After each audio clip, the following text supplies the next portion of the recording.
आज आपके बीच बहुत इम्पोर्टेंट एक शब्द लेके आए हैं जो बायो के लिए भी इम्पोर्टेंट है और केमिस्ट्री के लिए भी इम्पोर्टेंट है। इतनी ठंड के बीच, ठंड तो बहुत ज़्यादा हायर स्टेज में है, उसके बावजूद भी इसको हम लोग इस कार्य को संपन्न कर रहे हैं ताकि विद्यार्थियों को और कॉम्पिटिटिव एग्जाम्स में जो प्रिपेयर हुआ कर रहे हैं अपने आप को, उसको फ़ायदा मिले, उन लोगों को फ़ायदा मिले।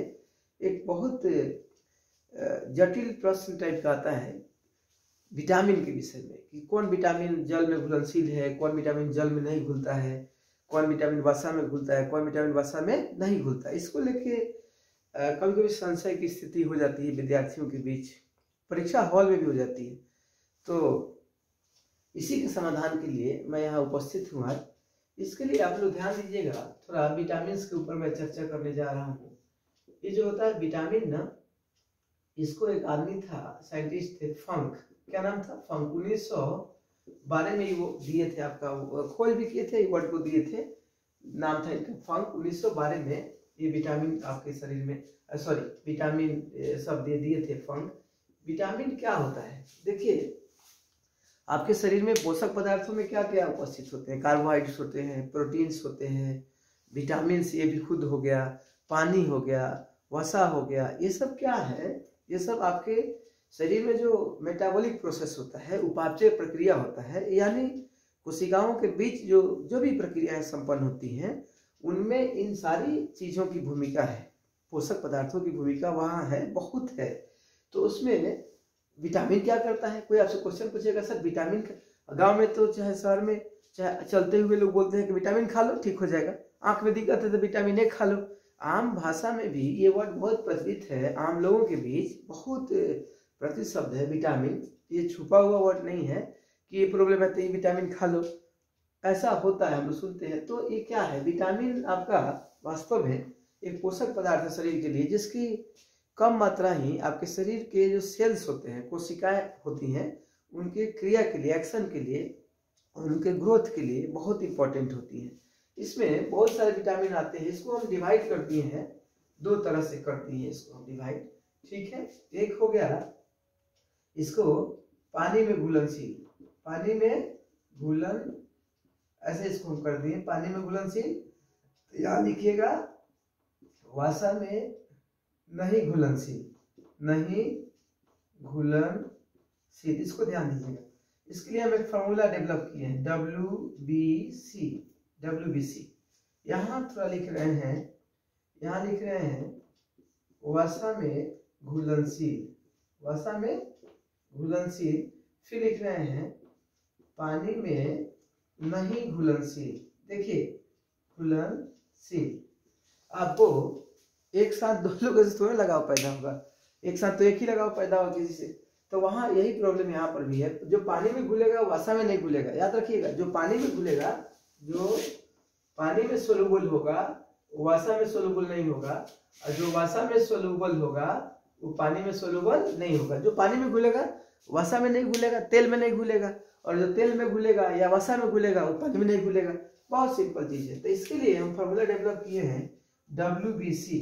इसके लिए पानी में घुलनशील, W मतलब वाटर, W मतलब वाटर, B मतलब बी कॉम्प्लेक्स, B मतलब बी कॉम्प्लेक्स, समझते हैं। विटामिन बी में तो बहुत आता है ना, B1, B2, B3, B5, B6, B7, B9, आपका फोलिक एसिड है, B12, साइनोकोबालेमिन है, ये सब चीज आते हैं विटामिन बी कॉम्प्लेक्स में। आप लोग दवा पीते होंगे, वो भी उसको कोवाडेक्स या बिकोसुल्स बोलते हैं, टैबलेट फॉर्म में भी है, सिरप में भी है।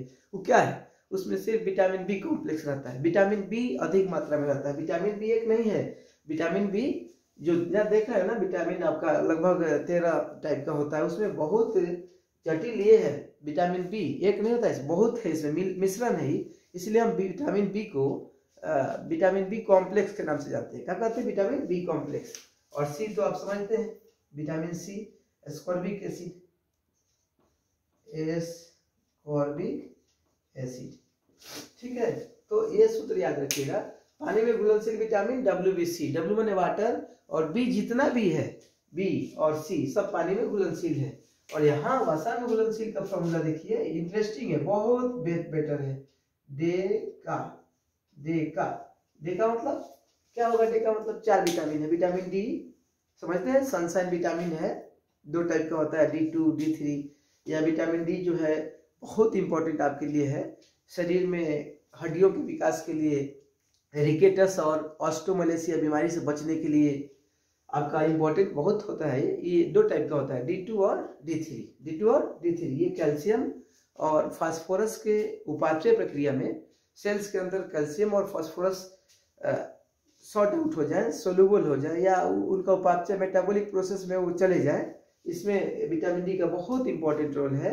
और यहाँ विटामिन ई है, ये आपका क्या है, सॉरी यहाँ पर थोड़ा एक और चीज ध्यान दीजिएगा। विटामिन डी जो है ना, इसका नाम आर्गेकैल्सिफेरॉल या कैलीकैल्सिफेरॉल ऐसा करके होता है। क्या होता है? आर्गेकैल्सिफेरॉल या कैलीकैल्सिफेरॉल, ध्यान दीजिएगा इसको।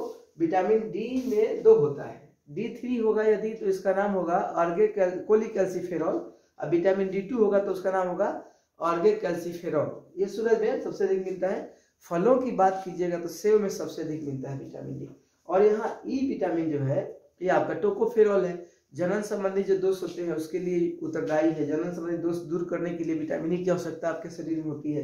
विटामिन के जो है फिनोक्यूनोन्स है, विटामिन के भी बहुत इंपॉर्टेंट है कॉम्पिटिटिव एग्जाम के लिए। डी और के तो बड़ा इंपॉर्टेंट है। विटामिन के क्या है? फिनोक्यूनोन्स है, इस पे ध्यान दीजिएगा। विटामिन के आपके शरीर में कहीं कुछ कट गया, हाथ पैर कट गया, चलते चलते कुछ कट गया, कुछ हो गया, तो वहाँ रक्त का थक्का जमता है ना जी। रक्त का थक्का जमेगा तभी ना वो खून बहना वहां से रुक जाएगा, नहीं तो फिर दूसरा बीमारी हो जाता है वहां पर। उसको हम लोग क्या बोलते हैं? हीमोफीलिया के सेंस में लेते हैं। तो विटामिन के रक्त का थक्का जमाने में सहायता करता है। कैसे करता है? इसमें से एक आपका एंजाइम निकलता है, उसको बोलते हैं प्रोथाम्बिन। क्या बोलते हैं? प्रोथाम्बिन। और रक्त का थक्का जमाएगा प्रोथाम्बिन, तो उस थक्का का जो बाहरी जो परत होता है, रक्त का थक्का जम जाता है, उसको हम लोग बोलते हैं फाइब्रिन। क्या बोलते हैं उसको? फाइब्रिन, ध्यान दीजिएगा। और इसका एक एंटी वाला चीज हम बता रहे हैं, जो आपका प्रोथाम्बिन है ना, रक्त का थक्का जमाने में सहायता करता है। इसका विपरीत गुण वाला एक और आपके पास प्रोटीन है, उसको बोलते हैं हिपेरिन। क्या बोलते हैं उसको? हिपेरिन। रक्त का थक्का जमने से रोकता है। इसको थोड़ा ध्यान दीजिएगा, बड़ा इंपॉर्टेंट है। हिपेरिन ये क्या करता है? रक्त का थक्का जमने से रोकता है, याद रखिएगा इस बात को। हिपेरिन क्या करता है? रक्त का थक्का जमने से रोकता है। और विटामिन के से क्या निकलता है? प्रोथाम्बिन, ये रक्त का थक्का जमाने में सहायता करता है। इसके बाद वसा में घुलनशील विटामिन ए है, जानते हैं, रेटिनॉल आपका विटामिन ए है। इसकी कमी से रतौंधी होगा, आपको बहुत सारा नेत्र संबंधी कॉर्निया में दोष होगा, रतौंधी होगा। यहाँ भी आपका जो स्किन है उसको लेके भी यहाँ इसका रिलेशन है विटामिन ए का, ध्यान दीजिएगा। तो वसा में घुलनशील विटामिन क्या हो गया? देखा, DEKA, vitamin D, vitamin E, vitamin के, विटामिन ए, वसा में घुलनशील विटामिन हो गया। और जल में घुलनशील विटामिन क्या हो गया? WBC। WBC का मतलब वाटर में घुलनशील है विटामिन बी और सी। बी में तो एक आता नहीं है, बी में तो बहुत सारा आता है, तो आता है तो इसको बी कॉम्प्लेक्स लिख दिए। क्या लिख दिए? बी कॉम्प्लेक्स लिख दिया आपका। इसमें बहुत सारी चीज आते हैं, B1 है, थायमिन है, B2 राइबोफ्लेविन है, सब सुने होंगे सब। फिर आपका इसमें आ गया आपका विटामिन B6 है, पाइरोक्सिन, ये इंपॉर्टेंट है पाइरोक्सिन। ये जैसे कुछ लोगों में दौरा पड़ता है, बच्चों में आमतौर कन्वल्सन्स टाइप का चीज होता है, दौरा पड़ना, बुखार हो गया या ऐसे भी, तो उसमें विटामिन आपका क्या बोलते हैं B6 या पाइरोक्सिन का बहुत भूमिका है। पाइरोक्सिन की कमी से भी ये सब बीमारी होते रहते हैं। पाइरोक्सिन माइंड में रखिएगा। फिर आपका B7 है, बायोटीन है। B9 आपका, B9 भी इंपॉर्टेंट है। B9 आपका फोलिक एसिड है। आयरन का गोली खाते हैं ना बहुत लोग खाते हैं आयरन की गोली। महिलाएं जब प्रेग्नेंट होती है उस दौरान आयरन की गोली दी जाती है, तो वहाँ वो फोलिक एसिड का आपका खुराक है एक टाइप का, वो आपका B9 में आता है। कहाँ आता है? B9। वही फोलिक एसिड या फोलेट के नाम से भी हम लोग जानते हैं B9 को, फोलिक एसिड या फोलेट, B9 याद रखिएगा। B9 विटामिन B9 ये आपका फोलिक एसिड है, इंपॉर्टेंट है बहुत परीक्षा के लिए। फोलिक एसिड या फोलेट है, ध्यान दीजिएगा। इसके बाद आता है उसमें सबसे इंपॉर्टेंट एक और है क्वेश्चन, विटामिन B12।